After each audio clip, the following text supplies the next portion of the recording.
আসসালামু আলাইকুম বন্ধুরা, শুভ সকাল। আশা করি সবাই ভালো আছেন। আলহামদুলিল্লাহ আমিও ভালো আছি। আসলে সবার সকাল তো আর গুড মর্নিং যায় না, ঠিক আমারও একই অবস্থা। তো আসলে সকালবেলা ভিডিওটা করতেছি।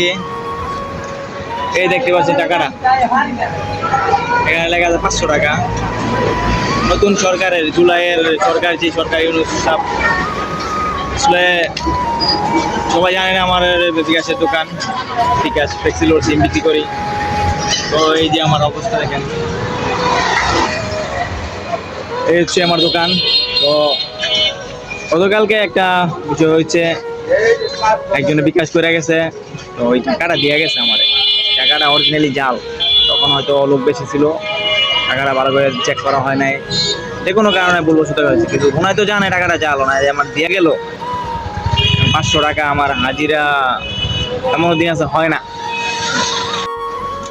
এই হচ্ছে সোনার বাংলার অবস্থা। আচ্ছা, অনেকগুলো টাকা যখন দিছ তুই আমারে, তুই তো জানোস এই টাকাটা জাল, টাকাটা সমস্যা আছে, কেন এই টাকাটা দিলি?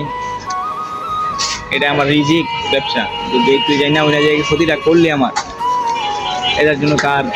তুই তো দায় পারবি। তো আমি বলবো না, আমি দোয়া করি যারা জাল টাকা ব্যবসা করেন বা জাল টাকা এরকম সাধারণ মানুষের দিয়ে দেন, প্রতারণা করেন, তাদের উদ্দেশ্যে বলবো আপনারা ভালো হয়ে যান। কেন এই দুনিয়া দুই দিনের ক্ষণস্থায়ী দুনিয়া, উপরওয়ালা একজন আছে, পরকালে যাইতে হইব।